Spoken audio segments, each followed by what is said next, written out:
Hi hello ನಮಸ್ತೆ ಎಲ್ಲರಿಗೂ inform media ಜಗತ್ತು ಚಾನಲಿನ ಮತ್ತೊಂದು ವಿಡಿಯೋಗೆ ಸ್ವಾಗತ ಸುಸ್ವಾಗತ. ಸ್ನೇಹಿತರೆ, ಎಲ್ಲರೂ ಹೇಗಿದ್ದೀರಾ? ಎಲ್ಲರೂ ಚೆನ್ನಾಗಿದ್ದೀರಾ ಅಂದ್ಕೊಂಡಿದ್ದೀನಿ. ಹೋಪ್ ನಾನು ಕೂಡ ತುಂಬಾ ಚೆನ್ನಾಗಿದ್ದೀನಿ. ಎಲ್ಲರೂ ಚೆನ್ನಾಗಿದ್ದೀರಾ ಅಂದ್ಕೊಂಡು ಭಾವಿಸ್ಕೊಂಡು ಇವತ್ತಿನ ಒಂದು ವಿಡಿಯೋನ ಶುರು ಮಾಡಿಬಿಡೋಣ. ಇವತ್ತಿನ ಒಂದು ವಿಡಿಯೋದಲ್ಲಿ ಸ್ನೇಹಿತರೆ, ಏಪ್ರಿಲ್ ತಿಂಗಳಿನಲ್ಲಿ ಏಪ್ರಿಲ್ 1ನೇ ತಾರೀಕು ಹುಣ್ಣಿಮೆ ಇದೆ. ಇದು ಚೈತ್ರ ಹುಣ್ಣಿಮೆಯ ಮಹತ್ವ ಅಂತಲೇ ಹೇಳ್ಬೋದು. ಈ ದಿನದಿಂದ ಮೇಷರಾಶಿಯವರಿಗೆ ಬಹಳಷ್ಟು ಅದೃಷ್ಟ. ಯಾವುದರ ಬಗ್ಗೆ ಎಚ್ಚರಿಕೆ ವಹಿಸಬೇಕು, ಏನೆಲ್ಲ ಶುಭ ಕಾರ್ಯಗಳು ನಡೆಯಲಿದೆ ಮನೆಯಲ್ಲಿ, ವ್ಯಾಪಾರ ವ್ಯವಹಾರದಲ್ಲಿ ಅಭಿವೃದ್ಧಿ ಇದೆಯಾ, ಒಟ್ಟಾರೆಯಾಗಿ ಸ್ನೇಹಿತರೆ ವೃಷಭ ರಾಶಿಯವರಿಗೆ ಹಣಕಾಸಿನ ಬಗ್ಗೆ, ವ್ಯಾಪಾರ ವ್ಯವಹಾರದ ಬಗ್ಗೆ, ನಿಮ್ಮ ಪಾಲುದಾರಿಕೆ ಬಗ್ಗೆ, ಶಿಕ್ಷಣದ ಬಗ್ಗೆ, ಇನ್ನು ಕುಟುಂಬದ ಬಗ್ಗೆ, ನಿಮ್ಮ ಹೆಲ್ತ್ ಬಗ್ಗೆ ತಿಳಿಸ್ಕೊಡ್ತಾ ಹೋಗ್ತೀನಿ. ಏನೆಲ್ಲ ಬದಲಾವಣೆಯನ್ನ ಹುಣ್ಣಿಮೆಯ ದಿನದಿಂದ ನೋಡಲಿದ್ದೀರಿ, ಯಾವುದರ ಬಗ್ಗೆ ಎಚ್ಚರಿಕೆ ವಹಿಸಬೇಕು ಅನ್ನೋದನ್ನ ಕಂಪ್ಲೀಟ್ ಆಗಿ ಇದೇ ವಿಡಿಯೋದಲ್ಲಿ ತಿಳಿಸ್ಕೊಡ್ತಾ ಹೋಗ್ತೀನಿ. ಇದನ್ನೆಲ್ಲ ತಿಳ್ಕೋಬೇಕು, ಸಣ್ಣ ಪುಟ್ಟ ಪರಿಹಾರಗಳನ್ನೆಲ್ಲ ಫಾಲೋ ಅಪ್ ಮಾಡಬೇಕು ಅಂದರೆ ಎಲ್ಲೂ ಕೂಡ ವಿಡಿಯೋನ ಸ್ಕಿಪ್ ಮಾಡಬಾರ್ದು. ಅಂದರೆ ವಿಡಿಯೋನ ಕಟ್ ಮಾಡಿ ಓಡಿಸ್ಕೊಂಡು ಹೋಗಿ ನೋಡ್ತೀನಿ ಅಂದರೆ ಫುಲ್ ಇನ್ಫಾರ್ಮೇಷನ್ ಅರ್ಥ ಆಗಲ್ಲ. ಸೊ ಹಾಗಾಗಿ ಎಲ್ಲ ವಿಡಿಯೋದಲ್ಲೂ ತಿಳಿಸ್ತಾ ಇರ್ತೀನಿ. ಮೊದಲಿಂದ ಕೊನೆ ತನಕ ವಿಡಿಯೋನ ವಾಚ್ ಮಾಡಿ. ವಿಡಿಯೋದಲ್ಲಿ ಒಳ್ಳೆಯ ಮಾಹಿತಿ ಸಿಕ್ಕಿದ್ದಲ್ಲಿ ತಪ್ಪದೆ ವಿಡಿಯೋಗೊಂದು ಲೈಕ್ ಕೊಟ್ಟು, ಇನ್ನೂ ನನ್ನ ಚಾನಲ್ನ ಸಬ್ಸ್ಕ್ರೈಬ್ ಮಾಡ್ಕೊಳ್ಳೋದನ್ನೇ ನೋಡ್ತಿದ್ರೆ ಇನ್ಫಾರ್ಮ್ ಮೀಡಿಯಾಗೆ ಸಬ್ಸ್ಕ್ರೈಬ್ ಆಗಿ ನಿಮ್ಮ ಅಭಿಪ್ರಾಯಗಳನ್ನು ಕಮೆಂಟ್ ಬಾಕ್ಸಲ್ಲಿ ತಿಳಿಸಬಹುದು. ಯಾರೆಲ್ಲ ಸಬ್ಸ್ಕ್ರೈಬ್ ಮಾಡಿಕೊಂಡು ಪ್ರತಿನಿತ್ಯ ವಿಡಿಯೋ ವಾಚ್ ಮಾಡ್ತಿದ್ರಾ ಅಂಥವರಿಗೆ ಥ್ಯಾಂಕ್ ಯು ಸೋ ಮಚ್ ಅಂತ ಹೇಳ್ತಾ ವಿಡಿಯೋದ ಕಡೆ ಗಮನ ಕೊಡ್ತಾ ಹೋಗೋಣ. ಸ್ನೇಹಿತರೆ, ಮೊದಲನೇದಾಗಿ ಗ್ರಹಗಳ ಸಂಚಾರ ಮತ್ತು ಗ್ರಹಗಳ ಸ್ಥಾನ ಬದಲಾವಣೆ, ಅದರಿಂದ ಆಗುವಂತಹ ಪ್ರಭಾವದಿಂದ ಪ್ರತಿಯೊಬ್ಬ ರಾಶಿಯವರು ಒಂದಲ್ಲ ಒಂದು ರೀತಿಯಲ್ಲಿ ಅದೃಷ್ಟ, ಒಂದಲ್ಲ ಒಂದು ರೀತಿಯಲ್ಲಿ ಸಮಸ್ಯೆಗಳು ಎದುರಾಗಲಿದೆ. ಆದರೆ ಮೇಷರಾಶಿಯವರು ಯಾವುದರ ಬಗ್ಗೆ ಎಚ್ಚರಿಕೆ ವಹಿಸಬೇಕು, ಏನೆಲ್ಲ ಅದೃಷ್ಟದ ಫಲಗಳನ್ನು ಗಳಿಸಲಿದ್ದೀರಿ ಅನ್ನೋದನ್ನ ಇದೇ ವಿಡಿಯೋದಲ್ಲಿ ತಿಳಿಸ್ಕೊಡ್ತಾ ಹೋಗ್ತೀನಿ. ಇದನ್ನೆಲ್ಲ ತಿಳ್ಕೊಂಡು ಸ್ನೇಹಿತರೆ, ಒಳ್ಳೆ ಮಾಹಿತಿ ಸಿಕ್ಕಿದ್ದಲ್ಲಿ ಈ ಅದೃಷ್ಟ ರಾಶಿ ನಿಮ್ಮ ಕುಟುಂಬದಲ್ಲಿ, ನಿಮ್ಮ ಸ್ನೇಹಿತರಲ್ಲಿ, ನಿಮ್ಮ ಹಿತೈಷಿಗಳು ಯಾರೇ ಆಗಿದ್ದರೂ ಕೂಡ ಅವರಿಗೆ ವಿಡಿಯೋವನ್ನು ಶೇರ್ ಮಾಡಿ. ನಿಮ್ಮ ಕಡೆಯಿಂದ ಅವರ ಅದೃಷ್ಟ ಭವಿಷ್ಯವನ್ನು ಅವರು ಕೂಡ ತಿಳ್ಕೊಂಡಂಗಾಗುತ್ತೆ.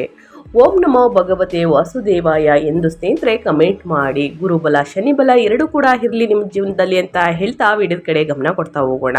ಚೈತ್ರ ಪೂರ್ಣಿಮೆಯ ದಿನದಿಂದ ಅಂದರೆ ವರ್ಷದ ಚೈತ್ರ ಪೂರ್ಣಿಮೆ ಹಬ್ಬವನ್ನು ಏಪ್ರಿಲ್ 2ರ ಗುರುವಾರ ಆಚರಿಸಲಾಗುತ್ತದೆ. ಹುಣ್ಣಿಮೆಯ ದಿನಾಂಕ ಬುಧವಾರ ಏಪ್ರಿಲ್ 1ರಂದು ಬೆಳಿಗ್ಗೆ 7:06ಕ್ಕೆ ಪ್ರಾರಂಭವಾಗಿ ಏಪ್ರಿಲ್ 2ರ ಗುರುವಾರ ಬೆಳಿಗ್ಗೆ 7:41ಕ್ಕೆ ಕೊನೆಗೊಳ್ಳುತ್ತದೆ. ಸ್ನೇಹಿತರೆ, ಈ ದಿನಾಂಕದ ಪ್ರಕಾರ ಚೈತ್ರ ಪೂರ್ಣಿಮೆಯನ್ನು ಏಪ್ರಿಲ್ 2ರಂದು ಆಚರಿಸಲಾಗುತ್ತದೆ. ಇನ್ನು ಧಾರ್ಮಿಕ ಗ್ರಂಥಗಳ ಚೈತ್ರ ಮಾಸವನ್ನು ಸೃಷ್ಟಿಯ ಆರಂಭವೆಂದು ವಿವರಿಸುತ್ತದೆ.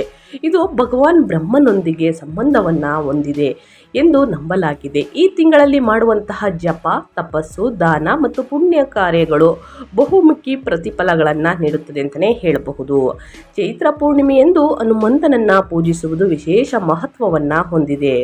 ಅವರು ಕಲಿಯುಗದ ಜಾಗೃತ ದೇವತೆಯಾಗಿದ್ದು, ಅವರು ತಮ್ಮ ಭಕ್ತರ ದುಃಖವನ್ನು ನಿವಾರಿಸುತ್ತಾರೆ ಮತ್ತು ಅವರಿಗೆ ಧೈರ್ಯ, ಬುದ್ಧಿವಂತಿಕೆ ಮತ್ತು ಶಕ್ತಿಯನ್ನು ಒದಗಿಸುತ್ತಾರೆ. ವಿಷ್ಣುವನ್ನು ಪೂಜಿಸುವುದು, ಸತ್ಯನಾರಾಯಣ ವ್ರತ ಮಾಡುವುದು ಮತ್ತು ಈ ದಿನದಂದು ಲಕ್ಷ್ಮೀ ದೇವಿಯನ್ನು ಪೂಜಿಸುವುದರಿಂದ ಸಂತೋಷ, ನೆಮ್ಮದಿ, ಶಾಂತಿ, ಸಮೃದ್ಧಿಯನ್ನು ತರುತ್ತದೆ. ರಾತ್ರಿ ದೀಪವನ್ನು ಹಚ್ಚುವುದರಿಂದ ಕೂಡ ನಕಾರಾತ್ಮಕ ಶಕ್ತಿಗಳು ನಾಶವಾಗುತ್ತವೆ ಮತ್ತು ಮನೆಗೆ ಸಕಾರಾತ್ಮಕ ಶಕ್ತಿ ಬರುತ್ತದೆ ಸ್ನೇಹಿತರೆ. ಸೊ ಹಾಗಾಗಿ ಈ ದಿನ ಸ್ನೇಹಿತರೆ ಏನೆಲ್ಲ ಪೂಜೆ ಪುನಸ್ಕಾರಗಳನ್ನು ಮಾಡಬೇಕು, ಏನೆಲ್ಲ ಪರಿಹಾರಗಳನ್ನು ಮಾಡಿದರೆ ಒಳಿತಾಗಲಿದೆ ಅನ್ನೋದನ್ನ ಕಂಪ್ಲೀಟ್ ಆಗಿ ಇದೇ ವಿಡಿಯೋದಲ್ಲಿ ತಿಳಿಸ್ಕೊಡ್ತಾ ಹೋಗ್ತೀನಿ. ಈಗ ಮೇಷರಾಶಿಯವರ ಸ್ನೇಹಿತರೆ ಏಪ್ರಿಲ್ ತಿಂಗಳಿನಲ್ಲಿ ಅಂದರೆ ಹುಣ್ಣಿಮೆಯ ದಿನದಿಂದ ಏನೆಲ್ಲ ಅದೃಷ್ಟದ ಫಲಗಳನ್ನು ಗಳಿಸಲಿದ್ದೀರಿ, ಯಾವುದರ ಬಗ್ಗೆ ಎಚ್ಚರಿಕೆ ವಹಿಸಬೇಕು ಅನ್ನೋದನ್ನ ಕಂಪ್ಲೀಟ್ ಆಗಿ ಇದೇ ವಿಡಿಯೋದಲ್ಲಿ ತಿಳಿಸ್ಕೊಡ್ತಾ ಹೋಗ್ತೀನಿ. ಇವಾಗೆಲ್ಲೂ ಕೂಡ ಸ್ಕಿಪ್ ಮಾಡ್ದೇ ಕೊನೆ ತನಕ ವಾಚ್ ಮಾಡಿ. ವಿಡಿಯೋಗೆ ಇನ್ನೂ ಲೈಕ್ ಮಾಡಿಲ್ಲ ಅಂದರೆ ದಯವಿಟ್ಟು ವಿಡಿಯೋಗೆ ಲೈಕ್ ಮಾಡಿ. ಸಬ್ಸ್ಕ್ರೈಬ್ ಆಗಿಲ್ಲ ಅಂದರೆ ಇದೇ ರೀತಿ ಕಂಟೆಂಟ್ಗೋಸ್ಕರ ನನ್ನ ಚಾನಲ್ ಆಗಿರುವಂತಹ ಇನ್ಫಾರ್ಮ್ ಮೀಡಿಯಾ ಜಗತ್ತಿಗೆ ಸಬ್ಸ್ಕ್ರೈಬ್ ಆಗಿ. ಪ್ರತಿದಿನ ಭವಿಷ್ಯದ ಬಗ್ಗೆ ತಿಳಿಸ್ಕೊಡ್ತೀನಿ ಸ್ನೇಹಿತರೆ. ಓಕೆ, ಮೇಷರಾಶಿಯವರಿಗೆ ಸಾಕಷ್ಟು ಬದಲಾವಣೆಯನ್ನು ನೋಡಲಿದ್ದೀರಿ. ಒಟ್ಟಾರೆಯಾಗಿ ಹೇಳಬೇಕು ಅಂತಂದರೆ ಸ್ನೇಹಿತರೆ, ಏಪ್ರಿಲ್ ತಿಂಗಳಲ್ಲಿ ಮೇಷರಾಶಿಯವರಿಗೆ ಮಿಶ್ರ ಫಲಗಳನ್ನು ಹೊತ್ತು ತರಲಿದೆ. ನಿಮ್ಮ ರಾಶಿಯ ಅಧಿಪತಿಯಾಗಿರುವಂತಹ ಮಂಗಳ 11ನೇ ಮನೆಯಲ್ಲಿ ಕುಂಭ ರಾಶಿಯಲ್ಲಿ ಸಂಚಾರವನ್ನು ಮಾಡಲಿದೆ. ರಾಹು ಮತ್ತು ಬುಧನೊಂದಿಗೆ ಬಲಿಷ್ಠವಾಗಿ ನೆಲೆಸಿದ್ದಾನೆ. ಇದು ಆರ್ಥಿಕ ಪ್ರಗತಿಯನ್ನ ತರಲಿದೆ, ಜನಪ್ರಿಯತೆ ಮತ್ತು ಸಾಮಾಜಿಕ ಯಶಸ್ಸಿಗೆ ಭದ್ರ ಬುನಾದಿ ಹಾಕಲಿದೆ ಅಂತಲೇ ಹೇಳಬಹುದು. ನೀವು ಹೊಸ ಆದಾಯದ ಮೂಲಗಳ ಹುಡುಕಾಟದಲ್ಲಿ ಯಶಸ್ವಿಯಾಗುತ್ತೀರಿ. ಆದರೆ 12ನೇ ಮನೆಯು ಅಂದರೆ ವ್ಯಯಸ್ಥಾನದಲ್ಲಿ ಅಷ್ಟೇ ಸಕ್ರಿಯವಾಗಿದೆ. ಈಗಾಗಲೇ ಅಲ್ಲಿರುವಂತಹ ಶನಿಯೊಂದಿಗೆ ಏಪ್ರಿಲ್ 2ರಿಂದ ಶುಕ್ರನು ಉಚ್ಚನಾಗಿ ಸೇರುತ್ತಾನೆ ಮತ್ತು ಏಪ್ರಿಲ್ 15ರಂದು ಸ್ನೇಹಿತರೆ ಸೂರ್ಯನ ಪ್ರವೇಶವಾಗುತ್ತದೆ. ಇದರಿಂದ ನಿಮ್ಮ ವೆಚ್ಚಗಳು ಕೂಡ ಗಗನಕ್ಕೆ ಏರಲಿದೆ. ಇದು ಕೆಟ್ಟದಲ್ಲದಿದ್ದರೂ ಹೆಚ್ಚಿನ ಹಣವು ಐಷಾರಾಮಿ ವಸ್ತುಗಳು, ಪ್ರವಾಸ ಅಥವಾ ಹೂಡಿಕೆಗಳಿಗಾಗಿ ಹಣ ವ್ಯಯವಾಗಬಹುದು. ಹಣಕಾಸಿನ ನಿರ್ವಹಣೆಯಲ್ಲಿ ಜಾಗರೂಕತೆ ಅತ್ಯಗತ್ಯ ಸ್ನೇಹಿತರೆ. ಇದು ಗ್ರಹಗಳ ಸಂಚಾರ ಮತ್ತು ಗ್ರಹಗಳಿಂದ ಆಗುವಂತಹ ಪ್ರಭಾವವನ್ನು ಒಟ್ಟಾರೆಯಾಗಿ ಸ್ನೇಹಿತರೆ ಈ ರೀತಿ ನೋಡಲಿದ್ದೀರಿ ಈ ತಿಂಗಳಲ್ಲಿ. ಇನ್ನು ಏಪ್ರಿಲ್ ತಿಂಗಳು ಸ್ನೇಹಿತರೆ ಪ್ರಮುಖ ಗ್ರಹ ಸಂಚಾರ ಹೇಗಿರಲಿದೆ ಅಂದರೆ, ಮೊದಲನೇದಾಗಿ ನಿಮ್ಮ ರಾಶಿಯ ಅಧಿಪತಿಯಾಗಿರುವಂತಹ ಮಂಗಳ ಸಂಚಾರದ ಸ್ಥಾನ ಬಂದು 11ನೇ ಮನೆಯಲ್ಲಿ ಕುಂಭದಲ್ಲಿ ಸಂಚಾರವನ್ನ ಮಾಡಲಿದೆ. ಇದು ಆಕಸ್ಮಿಕ ಲಾಭವನ್ನ ನೀಡಲಿದೆ. ಇನ್ನು ಮಹತ್ವಾಕಾಂಕ್ಷೆ ಮತ್ತು ಸಾಮಾಜಿಕ ಸವಾಲುಗಳು ಹೆಚ್ಚಾಗಲಿದೆ ಇಂದಿನಿಂದ. ಇನ್ನು ಶುಕ್ರ 12ನೇ ಮನೆಯಲ್ಲಿ ಉಚ್ಚ ಸ್ಥಿತಿಯಲ್ಲಿ ಸಂಚಾರವನ್ನ ಮಾಡಲಿದೆ. ಏಪ್ರಿಲ್ 2ರಿಂದ ಸ್ನೇಹಿತರೆ ಐಷಾರಾಮಿ ವೆಚ್ಚ, ವಿದೇಶ ಪ್ರವಾಸ ಅಥವಾ ಪ್ರೇಮ ಸುಖ ಹೆಚ್ಚಾಗಲಿದೆ. ಇನ್ನು ರಾಹು 11ನೇ ಮನೆಯಲ್ಲಿ ಕುಂಭದಲ್ಲಿ ಸಂಚಾರವನ್ನ ಮಾಡಲಿದೆ. ಏಪ್ರಿಲ್ ತಿಂಗಳಲ್ಲಿ ನಿರೀಕ್ಷಿತವಲ್ಲದ ಧನಲಾಭ ಮತ್ತು ತೀವ್ರ ಆಸೆಗಳು ಹೆಚ್ಚಾಗಲಿದೆ. ಐಷಾರಾಮಿ ವಸ್ತುಗಳನ್ನು ಖರೀದಿ ಮಾಡುವುದಕ್ಕೆ ಮುಂದಾಗಲಿದ್ದೀರಿ ಅಂತಲೇ ಹೇಳ್ಬೋದು ಮೇಷರಾಶಿಯವರು. ಇನ್ನು ಸೂರ್ಯ 11ನೇ ಮನೆಯ ನಂತರ 12ನೇ ಮನೆಗೆ ಸ್ಥಳಾಂತರಗೊಂಡು ಏಪ್ರಿಲ್ 15ರಿಂದ ಸಂಚಾರವನ್ನ ಮಾಡಲಿದೆ. ಗೌರವ ಪ್ರಾಪ್ತಿ, ನಂತರ ಆರೋಗ್ಯ, ಕಣ್ಣಿನ ಸಮಸ್ಯೆಗಳು ಉದ್ಭವಿಸಬಹುದು, ಅದರ ಬಗ್ಗೆ ಎಚ್ಚರಿಕೆ ವಹಿಸಬೇಕಾಗುತ್ತದೆ. ಇನ್ನು ಶನಿ 12ನೇ ಮನೆಯಲ್ಲಿ ಮೀನದಲ್ಲಿ ಸಂಚಾರವನ್ನ ಮಾಡಲಿದೆ. ವೆಚ್ಚಗಳು ಮತ್ತು ಆಧ್ಯಾತ್ಮಿಕ ಒಲವು ಹೆಚ್ಚಾಗಲಿದೆ ಸ್ನೇಹಿತರೆ. ಇದು ಗ್ರಹಗಳ ಸಂಚಾರ ಮತ್ತು ಗ್ರಹಗಳ ಸ್ಥಾನ ಬದಲಾವಣೆಯಿಂದಾಗುವಂತಹ ಪ್ರಭಾವವನ್ನು ಮೇಷರಾಶಿಯವರಿಗೆ ತಿಳಿಸ್ಕೊಟ್ಟಿದ್ದೀನಿ ಸ್ನೇಹಿತರೆ. ಒಟ್ಟಾರೆಯಾಗಿ ಈ ರೀತಿ ಸಮಸ್ಯೆಗಳು ಭವಿಷ್ಯದಲ್ಲಿ ಅದೃಷ್ಟವನ್ನು ನೋಡಲಿದ್ದೀರಿ ಅಂತಲೇ ಹೇಳಬಹುದು. ಇದಕ್ಕೆಲ್ಲ ಪರಿಹಾರವನ್ನು ಕೂಡ ತಿಳಿಸ್ಕೊಡ್ತಾ ಹೋಗ್ತೀನಿ. ಇನ್ನು ಒಂದೊಂದಾಗಿ ತಿಳಿಸೋದಾದರೆ ವೃತ್ತಿ ಮತ್ತು ಉದ್ಯೋಗದ ಬಗ್ಗೆ. ಏಪ್ರಿಲ್ ತಿಂಗಳು ವೃತ್ತಿ ಕ್ಷೇತ್ರದಲ್ಲಿ ಸಂಪರ್ಕಗಳನ್ನು ವಿಸ್ತರಿಸಲು ಉತ್ತಮವಾಗಿದೆ. ನಿಮ್ಮ ರಾಶಿಯ ಅಧಿಪತಿ ಮಂಗಳನು ಲಾಭದ ಸ್ಥಾನದಲ್ಲಿ ಇರುವುದರಿಂದ ಏಪ್ರಿಲ್ 2ರಿಂದ ನಿಮ್ಮ ಆತ್ಮವಿಶ್ವಾಸ ಹೆಚ್ಚಿರಲಿದೆ. ಗುರಿಯನ್ನು ತಲುಪಲು ನೀವು ತೋರುವಂತಹ ಆಕ್ರಮಣಕಾರಿ ಶೈಲಿಯು ಯಶಸ್ಸನ್ನು ನೀಡಲಿದೆ. ಅದೇ ರೀತಿ ಸ್ನೇಹಿತರೆ ಡಿಜಿಟಲ್ ಅಂದರೆ ಉದ್ಯಮಿಗಳಿಗೆ ವಿಶೇಷವಾಗಿ ಡಿಜಿಟಲ್ ಪ್ಲಾಟ್ಫಾರ್ಮ್ ಅಥವಾ ತಾಂತ್ರಿಕ ಕ್ಷೇತ್ರಗಳಲ್ಲಿ ಹೊಸ ಲಾಭದ ಹಾದಿಗಳು ತೆರೆಯಲಿವೆ. ಆದರೆ ಏಪ್ರಿಲ್ 15ರ ನಂತರ ಸೂರ್ಯನ ಸಂಚಾರ ಕೂಡ ಇದೆ. 12ನೇ ಮನೆಗೆ ಪ್ರವೇಶಿಸಿದಾಗ ಸ್ವಲ್ಪ ಎಚ್ಚರಿಕೆಯ ಅಗತ್ಯ ಬೇಕು ಸ್ನೇಹಿತರೆ. ನಿಮಗೆ ಕೆಲಸದ ಸ್ಥಳದಲ್ಲಿ ಗುಪ್ತ ಶತ್ರುಗಳು ತೊಂದರೆ ನೀಡಬಹುದು ಅಥವಾ ಅಧಿಕೃತ ಜವಾಬ್ದಾರಿಗಳಿಂದ ಸುಸ್ತಾಗಬಹುದು. ನೀವು ಸರ್ಕಾರಿ ಕೆಲಸಗಳು ಅಥವಾ ತೆರಿಗೆ ಸಂಬಂಧಿತ ವಿಷಯಗಳಲ್ಲಿ ಪಾರದರ್ಶಕತೆ ಕಾಪಾಡಿಕೊಳ್ಳಿ. ಸಹಕಾರವೇ ಈ ತಿಂಗಳು ಯಶಸ್ಸಿನ ಸೂತ್ರ ಅಂತಲೇ ಹೇಳ್ಬೋದು ಮೇಷರಾಶಿಯವರಿಗೆ. ಒಟ್ಟಾರೆಯಾಗಿ ಹೇಳಬೇಕು ಅಂದರೆ ವ್ಯಾಪಾರ ವ್ಯವಹಾರದಲ್ಲಿ ಹಣಕಾಸಿನಲ್ಲಿ ಬಹಳಷ್ಟು ಎಚ್ಚರಿಕೆಯನ್ನು ತೆಗೆದುಕೊಳ್ಬೇಕಾದಂತಹ ತಿಂಗಳು ಅಂತಲೇ ಹೇಳ್ಬೋದು. ಯಾಕಂದರೆ ಅನಗತ್ಯ ಖರ್ಚುಗಳಿಂದಲೂ ದೂರವಿರಬೇಕಾಗುತ್ತದೆ. ಯಾರನ್ನೂ ಕೂಡ ವೃತ್ತಿಯಲ್ಲಿ ನಿಮ್ಮ ಉದ್ಯೋಗದ ಸ್ಥಳದಲ್ಲಿ ಯಾರನ್ನೂ ಕೂಡ ಕುರುಡರಾಗಿ ನಂಬೇಡಿ, ಅವರಿಂದ ಮೋಸ ಹೋಗುವಂತಹ ಚಾನ್ಸಸ್ ಇದೆ. ಇನ್ನು ಪಾಲುದಾರಿಕೆಯಲ್ಲಿ ಸಹಿಯನ್ನು ಹಾಕಬೇಕಾದ್ರೆ 2-3 ಬಾರಿ ಪರಿಶೀಲಿಸಿ ಸಹಿಯನ್ನು ಹಾಕಿ. ಅಥವಾ ಹೂಡಿಕೆಯನ್ನು ಮಾಡಬೇಕು ಅಂತಂದರೆ ಸ್ನೇಹಿತರೆ ಬಹಳ ಎಚ್ಚರಿಕೆಯಿಂದ ಹೂಡಿಕೆಯನ್ನು ಮಾಡಿ. ಆದರೆ ಬಹಳ ಎಚ್ಚರಿಕೆಯಿಂದ ಮಾಡಿದ ಹೂಡಿಕೆ ಮುಂದಿನ ದಿನಗಳಲ್ಲಿ ನಿಮಗೆ ಲಾಭ ತರಲಿದೆ ಅಂತಲೇ ಹೇಳಬಹುದು. ಇನ್ನು ನಿಮ್ಮ ಹಣಕಾಸಿನ ಸ್ಥಿತಿ ಅಂದರೆ ಆರ್ಥಿಕ ಮತ್ತು ಹಣಕಾಸಿನ ಬಗ್ಗೆ ಹೇಳೋದಾದರೆ ಮೇಷರಾಶಿಯವರಿಗೆ ಏಪ್ರಿಲ್ 1ರಿಂದಲೇ ಸ್ನೇಹಿತರೆ ಹಣಕಾಸಿನ ದೃಷ್ಟಿಯಿಂದ ಇದು ಭರ್ಜರಿ ಲಾಭದ ತಿಂಗಳು. ಏಪ್ರಿಲ್ ತಿಂಗಳು 11ನೇ ಮನೆಯಲ್ಲಿರುವಂತಹ ಮಂಗಳ ರಾಹುವಿನ ಸಂಯೋಜನೆಯು ಧನ ಯೋಗವನ್ನು ಸೃಷ್ಟಿಸುತ್ತಿದ್ದು, ಹಳೆಯ ಹೂಡಿಕೆ ಅಥವಾ ತಾಂತ್ರಿಕ ವ್ಯಾಪಾರದಿಂದ ಆಕಸ್ಮಿಕವಾಗಿ ಹಣ ಬರಲಿದೆ. ಗುರುಗ್ರಹದ ಶುಭ ದೃಷ್ಟಿಯು ಆದಾಯದ ಹರಿವನ್ನು ಹೆಚ್ಚಿಸಲಿದೆ ಅಂತಲೇ ಹೇಳ್ಬೋದು ಮೇಷರಾಶಿಯವರಿಗೆ. ಮತ್ತೊಂದೆಡೆ ಏಪ್ರಿಲ್ 2ರಿಂದ ಸ್ನೇಹಿತರೆ ಹುಣ್ಣಿಮೆ ಇರುವುದರಿಂದ ಏಪ್ರಿಲ್ 2ನೇ ತಾರೀಕು ಸ್ನೇಹಿತರೆ ಚೈತ್ರ ಮಾಸದ ಹುಣ್ಣಿಮೆ ಇದೆ. ಈ ಹುಣ್ಣಿಮೆಯ ದಿನದಿಂದ ಶುಕ್ರನು 12ನೇ ಮನೆಯಲ್ಲಿ ಚೆನ್ನಾಗಿರುವುದರಿಂದ ಐಷಾರಾಮಿ ವೆಚ್ಚ ಹೆಚ್ಚಾಗಲಿದೆ. ಅಂದರೆ ಬೆಲೆ ಬಾಳುವಂತಹ ವಸ್ತುಗಳಿಗೆ ಹಣವನ್ನು ಖರ್ಚು ಮಾಡಲಿದ್ದೀರಿ. ಇನ್ನು ಬೆಲೆ ಬಾಳುವಂತಹ ಬಟ್ಟೆಗಳನ್ನು ಖರೀದಿ ಮಾಡಲಿದ್ದೀರಿ. ಗ್ಯಾಜೆಟ್ಗಳು ಅಥವಾ ದುಬಾರಿ ಪ್ರವಾಸಕ್ಕಾಗಿ ಹಣ ಖರ್ಚಾಗಬಹುದು. ಹಣ ಎಷ್ಟು ವೇಗವಾಗಿ ಬರುತ್ತದೋ ಅಷ್ಟೇ ವೇಗವಾಗಿ ಹೋಗುವಂತಹ ಸಾಧ್ಯತೆ ಇರುವುದರಿಂದ ರಾಹುವಿನ ಪ್ರಭಾವದಿಂದ ಉಂಟಾಗುವ ಅನಗತ್ಯ ಆಸೆಗಳ ಬಗ್ಗೆ ಎಚ್ಚರವಿರಲಿ ಸ್ನೇಹಿತರೆ. ಬಹಳಷ್ಟು ಎಚ್ಚರಿಕೆ ವಹಿಸಿ. ಯಾಕಂದರೆ ಮುಂದಿನ ದಿನಗಳಲ್ಲಿ ಹಣಕಾಸಿನ ಪ್ರಾಬ್ಲಮ್ ಎದುರಾಗಬಾರ್ದು ಅಂದರೆ ಉಳಿತಾಯ ಅನ್ನೋದು ಬಹಳ ಮುಖ್ಯ ಆಗುತ್ತದೆ. ಪ್ರತಿಯೊಬ್ಬರ ಜೀವನದಲ್ಲಿ ಒಂದು ಸ್ವಲ್ಪ ಮಟ್ಟಿಗಾದರೂ ಸ್ನೇಹಿತರೆ ಉಳಿತಾಯವನ್ನು ಮಾಡಬೇಕು. ಹಣಕಾಸಿನ ವಿಚಾರದಲ್ಲಿ ಯಾರನ್ನು ಕೂಡ ಕುರುಡರಾಗಿ ನಂಬಿ ಸಾಲ ಕೊಡುವುದನ್ನು ಬಿಡಿ ಸ್ನೇಹಿತರೆ, ಒಳಿತಾಗಲಿದೆ. ಇನ್ನು ನಿಮ್ಮ ಹೆಲ್ತ್ ಬಗ್ಗೆ ಹೇಳೋದಾದರೆ ಏನೆಲ್ಲ ಬದಲಾವಣೆಯನ್ನು ನೋಡಲಿದ್ದೀರಿ, ಯಾವುದರ ಬಗ್ಗೆ ಎಚ್ಚರಿಕೆ ವಹಿಸಬೇಕು ಅಂದರೆ ಏಪ್ರಿಲ್ 2ನೇ ತಾರೀಕು ಹುಣ್ಣಿಮೆ ಇರುವ ಕಾರಣ ಮಂಗಳನ ಬಲದಿಂದ ದೈಹಿಕ ಶಕ್ತಿ ಉತ್ತಮವಾಗಿರುತ್ತದೆ. ಆದರೆ 12ನೇ ಮನೆಯಲ್ಲಿ ಗ್ರಹಗಳ ದಟ್ಟಣೆ, ಶುಕ್ರ, ಶನಿ ಮತ್ತು ಸೂರ್ಯನ ಸಂಚಾರ ಇರುವುದರಿಂದ ನಿಮಗೆ ನಿದ್ರಾಹೀನತೆ ಸಮಸ್ಯೆ ಬರಬಹುದು ಅಥವಾ ಕಣ್ಣಿನ ದಣಿವು ಉಂಟಾಗಬಹುದು. ವಿಶೇಷವಾಗಿ ಎಡಗಣ್ಣು ಬಲಗಣ್ಣ ಬಗ್ಗೆ ಜಾಗೃತಿ ಇರಲಿ ಸ್ನೇಹಿತರೆ. ಎಡಗಣ್ಣಿನಲ್ಲಿ ಸ್ನೇಹಿತರೆ ನೀರು ಸೋರುವುದು ಅಂತಂದರೆ ನೀರು ಸುರಿಯುವಂತಹ ಪ್ರಾಬ್ಲಮ್ ನಿಮಗೆ ಕಾಣಿಸ್ಕೊಳ್ಬಹುದು. ಸೊ ಹಾಗಾಗಿ ಅತಿ ಹೆಚ್ಚಾಗಿ ಮೊಬೈಲ್ ಮತ್ತು ಲ್ಯಾಪ್ಟಾಪನ್ನು ನೋಡುವುದನ್ನು ಕಡಿಮೆ ಮಾಡಿ ಸ್ನೇಹಿತರೆ. ಟಿವಿಯನ್ನು ನೋಡುವುದನ್ನು, ಹತ್ತಿರ ಕೂತ್ಕೊಂಡು ಟಿವಿಯನ್ನು ನೋಡುವುದನ್ನು ಕಡಿಮೆ ಮಾಡಬೇಕಾಗುತ್ತದೆ. ಕಣ್ಣಿನ ಬಗ್ಗೆ ಬಹಳಷ್ಟು ಜಾಗೃತಿ ಇರಲಿ. ಮಂಗಳ ರಾಹುವಿನ ಸಂಯೋಜನೆಯು ಮಾನಸಿಕ ಒತ್ತಡ ಅಥವಾ ರಕ್ತದೊತ್ತಡದ ಏರುಪೇರಿಗೆ ಕಾರಣವಾಗಬಹುದು. 12ನೇ ಮನೆಯು ಪಾದಗಳನ್ನು ಸೂಚಿಸುವುದರಿಂದ ಓಡಾಡುವಾಗ ಸಣ್ಣ ಪುಟ್ಟ ಗಾಯಗಳಾಗದಂತೆ ನೋಡಿಕೊಳ್ಳಿ. ಮಲಗುವ ಮುನ್ನ ಧ್ಯಾನ ಮಾಡುವುದು ಮನಸ್ಸನ್ನು ಶಾಂತವಾಗಿಡಲು ಸಹಾಯವನ್ನು ಮಾಡುತ್ತದೆ. ಪ್ರತಿದಿನ ಲಘು ವ್ಯಾಯಾಮವನ್ನು ಮಾಡುವುದು, ವಾಕಿಂಗನ್ನು ಮಾಡುವುದು ಸ್ನೇಹಿತರೆ. ಮೊದಲೇ ಹೇಳಿರುವ ಹಾಗೆ ಮೆಡಿಟೇಷನ್ನಿಂದ ನಿಮ್ಮ ಸ್ಟ್ರೆಸ್ ಕೂಡ ಕಡಿಮೆಯಾಗಲಿದೆ. ಸೊ ಹಾಗಾಗಿ ಪ್ರತಿದಿನ ನಿಮ್ಮ ಆರೋಗ್ಯದ ಬಗ್ಗೆ ಕಾಳಜಿ ಇರಲಿ. ಇನ್ನು ಆದಷ್ಟು ಉಷ್ಣತೆ ಜಾಸ್ತಿಯಾಗಲಿದೆ ಈ ತಿಂಗಳಲ್ಲಿ ಸ್ನೇಹಿತರೆ. ಸೊ ಹಾಗಾಗಿ ಚೆನ್ನಾಗಿ ನೀರನ್ನು ಕುಡಿಯಿರಿ. ಅತಿಯಾದ ಕೋಲ್ಡ್ ವಾಟರನ್ನು ಕುಡಿಯೋದಕ್ಕೆ ಹೋಗಬೇಡಿ.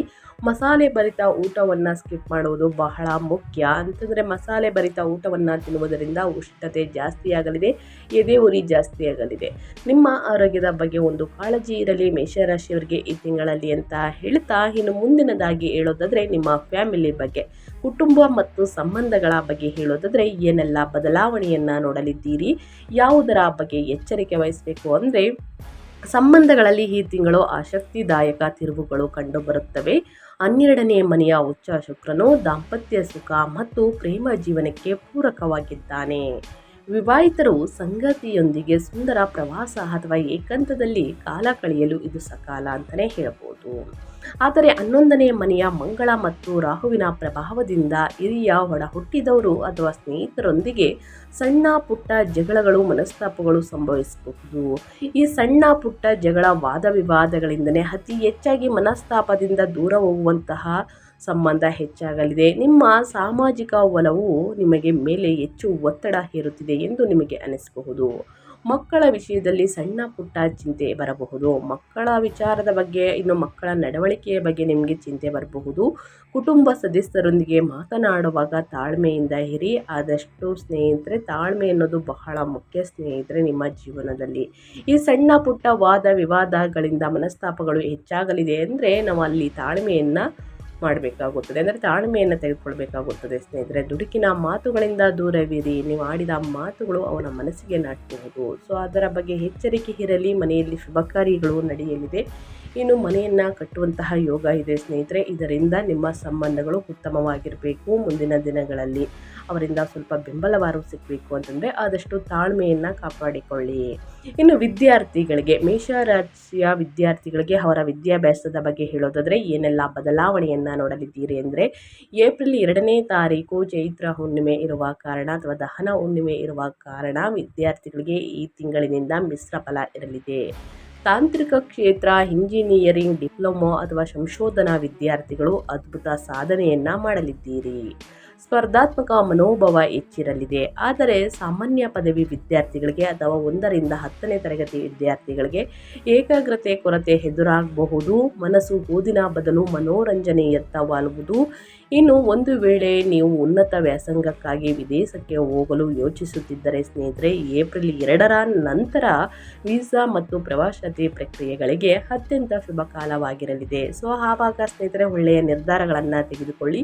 ಪ್ರತಿದಿನ ಒಂದು ವೇಳಾಪಟ್ಟಿಯನ್ನು ರಚಿಸಿ ಸರಿಯಾದ ಸಮಯಕ್ಕೆ ಕಷ್ಟಪಟ್ಟು ಅಧ್ಯಯನ ಕಡೆ ಗಮನ ಕೊಟ್ಟಿದ್ದಲ್ಲಿ ಮುಂದಿನ ದಿನಗಳಲ್ಲಿ ಅದೃಷ್ಟದ ಫಲ ಅಂದರೆ ನಿಮ್ಮ ವಿದ್ಯಾಭ್ಯಾಸದಲ್ಲಿ ನೀವೇ ನೋಡಲಿದ್ದೀರಿ, ಒಳ್ಳೆ ಜಾಬ್ ಸಿಗಲಿದೆ ಅಂತಲೇ ಹೇಳ್ಬೋದು ಸ್ನೇಹಿತರೆ.